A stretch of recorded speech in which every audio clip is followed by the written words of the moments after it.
Wait 1 sec, we've got to go get some petrol first.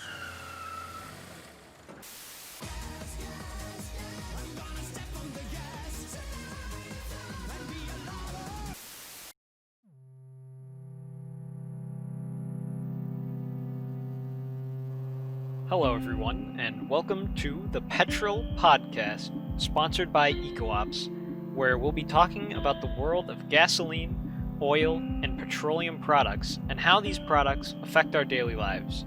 While it may not seem like it, these companies and their practices in producing oil and petroleum products can cause serious environmental problems, and we'll dive into what that may mean for our future. Finally, we'll discuss the possibilities of improving these practices for the better, and how we can all work together towards a greener future. So, to begin, let's talk about oil, petroleum, gasoline, the stuff that we use every day in our daily lives. Whether you're driving to work, even taking public transportation like a bus, it's all around us. We use it to heat buildings. We use it to produce electricity. It's the number one energy source in the US right now. And as a raw material, we use around 20.54 million barrels per day. Petroleum is even used for stuff that you might not even notice, such as wax, lubricants, asphalt or road oil, and we are the largest consumer of petroleum products in the US as well. Next being China, then India, Japan, and Russia. Now, as you can tell, oil, gasoline, petroleum are big parts of our daily lives. We definitely need it currently as a society to thrive and to continue our daily lives. However, while oil and petroleum are these natural materials that we find in the earth, deep in the crust of the earth, they can actually be quite negative and hold a lot of negative side effects when we use them, when we burn them, and when we misuse them. One big example of this misusing oil comes from oil spills. You have information now that this rig has gone under? It has gone under the surface at about 10:21 this morning. Coast Guard got word that the vessel has gone under. We've got the potential right now is you got almost about 336,000 gallons of sweet light crude oil per day that was coming out of that well. Authorities did not want the media to see that, did they? They absolutely didn't want us to see that. Of course, accidents happen from time to time, yes, but these accidents that contain oil and oil spills can be incredibly devastating to the environment. So, Wikipedia defines an oil spill as the release of a liquid petroleum hydrocarbon into the environment, especially the marine ecosystem, due to human activity, and is a form of pollution. So oil spills have these incredible, exponentially negative effects when they happen on our environment. And we, as people, reel from this for months, maybe even years after it happens, just from these little mistakes that people might make, which leads to all of this raw material getting released into the environment. You may remember the BP oil spill, or the Deepwater Horizon oil spill that happened in 2010. And tonight, I've returned from a trip to the Gulf Coast to speak with you about the battle we're waging against an oil spill that is assaulting our shores and our citizens. On April 20th, an explosion ripped through BP Deepwater Horizon drilling rig, about 40 miles off the coast of Louisiana. 11 workers lost their lives. 17 others were injured. And soon, nearly a mile beneath the surface of the ocean, oil began spewing into the water. Because there's never been a leak this size, at this depth, stopping it has tested the limits of human technology. Well, this oil spill took the United States roughly 3 months to contain and clean up. And just for some numbers here, this oil spill contained 560 to 585,000 tons of crude oil.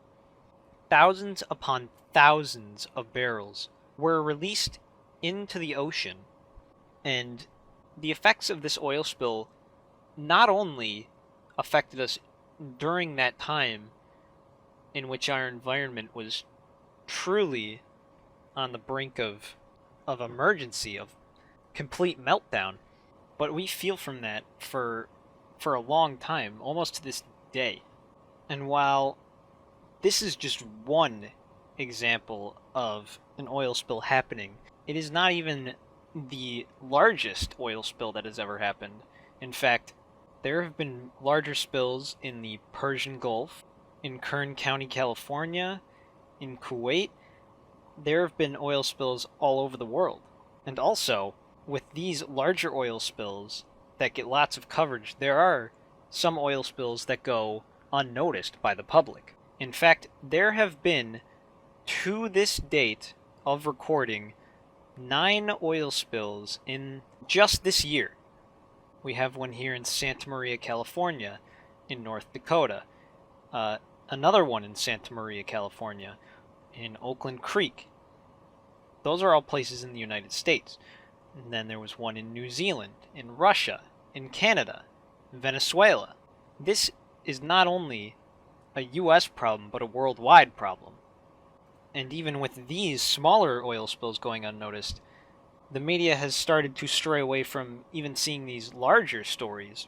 In fact, there's an ongoing story currently where there's an oil tanker in Tobago which is at risk of tipping over and losing 1.3 million barrels of oil. So this would be in the Caribbean, and this story came out on October 21st of 2020.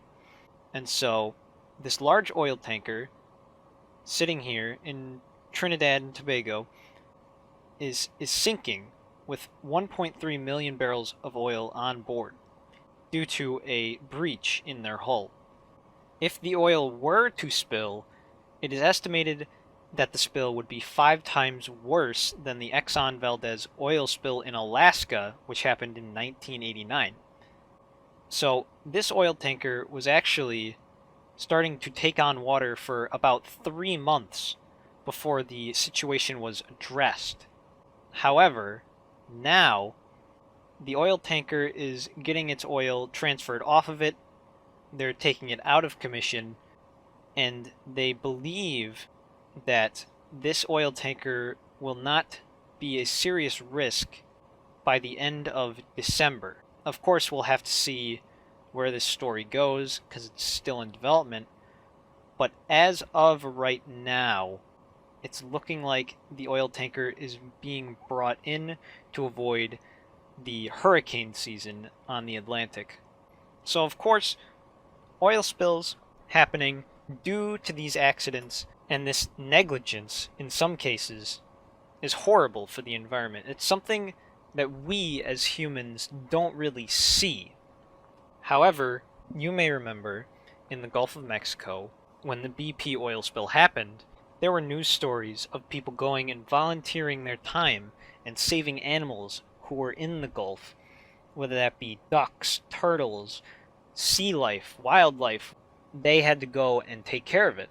And this oil spill was particularly bad, seeing as the sheer magnitude of it, as well as when a marine oil spill happens, it is much harder to clean up than an oil spill that happens on land, due to it soaking into the water and infecting all of these waters, and it's spreading out over time due to currents happening. That's not to say that oil spills that happened on land are less of a threat either. If not taken care of on land, then oil seeps into the soil and it starts to kill plant life. It starts to kill animals that either burrow into the ground to make homes or look for food, or these smaller animals become very sick and the larger animals eat the smaller animals, and then those larger animals become sick. It really is this negative feedback loop that needs intervention from humans.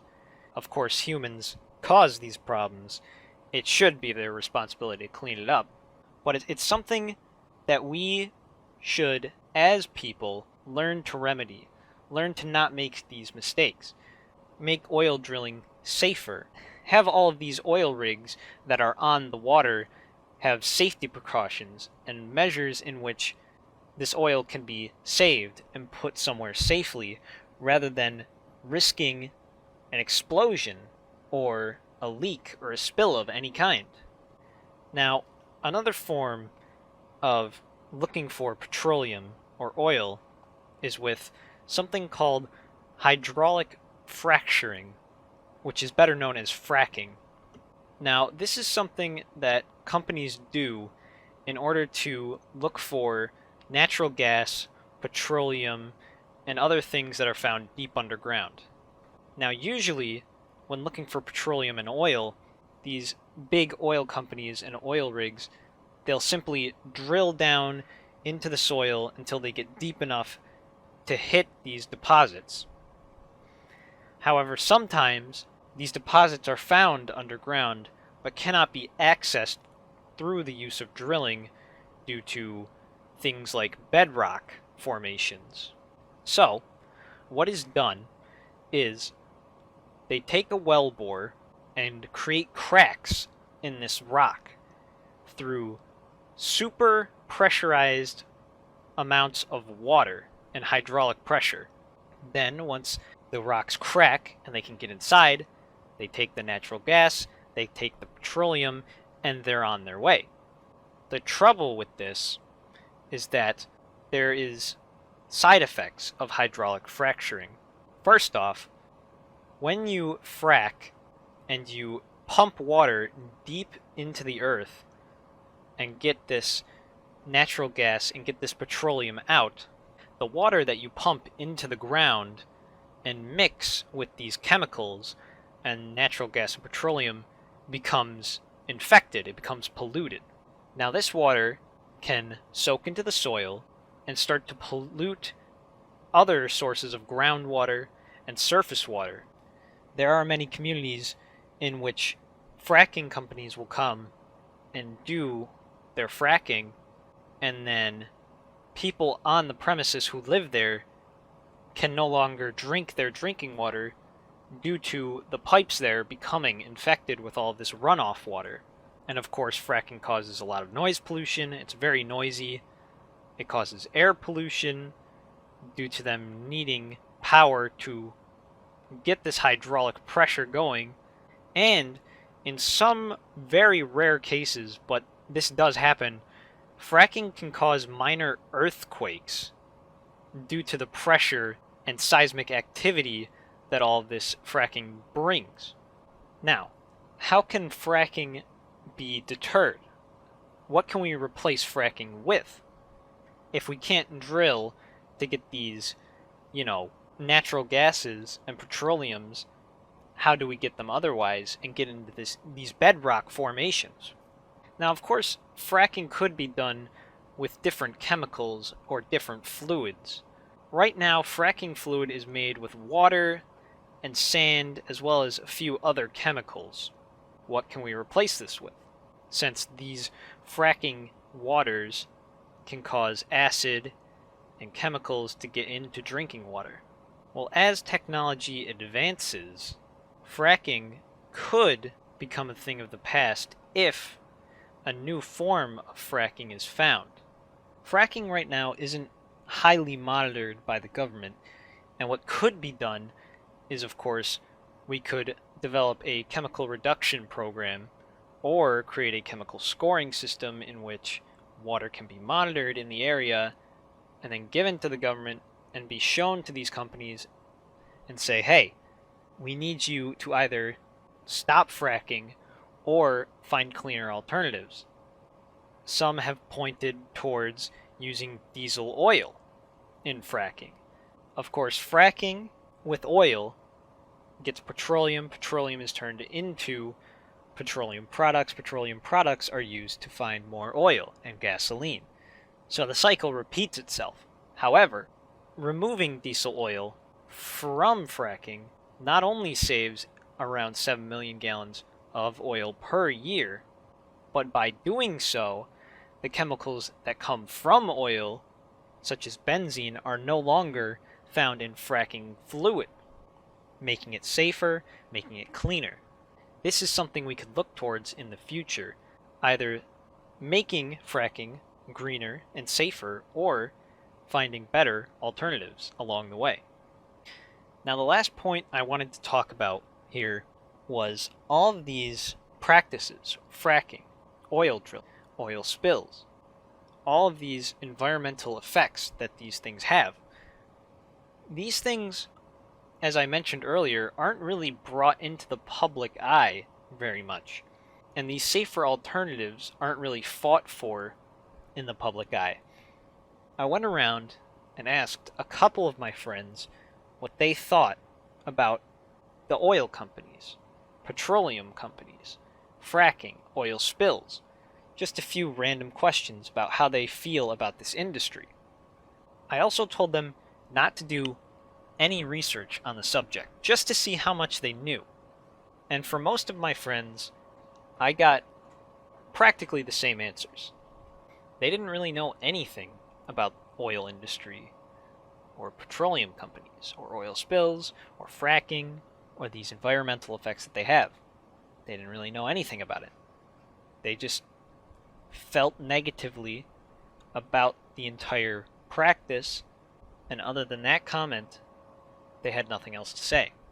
Now, I feel that these things should be brought to the public's attention, seeing as how, in the beginning of the podcast, I brought up these things are a daily part of our lives. We all use electricity, we all use gasoline, we all use heating in our houses during the winter. It's something that affects us every day, even if we don't think about it. And seeing as how climate change is becoming more and more of a hot ticket issue, we should turn some of our attention towards petroleum, oil, what can be done to make these things cleaner and safer. Of course, only time will tell and show us if the people can truly stand up and tell these companies and this industry what should be done for the future to protect us from climate change, to protect us from these accidents that happen time and time again. We need change in these industries, and the first step is recognition. The petroleum and oil business can be quite harmful to the environment at times, and it's time we implement a new system to ensure that nothing like the BP oil spill or any of these other disasters happen again. The practice of digging up oil and hydraulic fracturing can cause numerous horrible side effects, such as polluting our waters, harming wildlife, or defiling the flora and fauna around us. For a greener future, let's all work to demand better from the big oil and petroleum companies. This has been the Petrol Podcast. I'm Nick Good, signing off.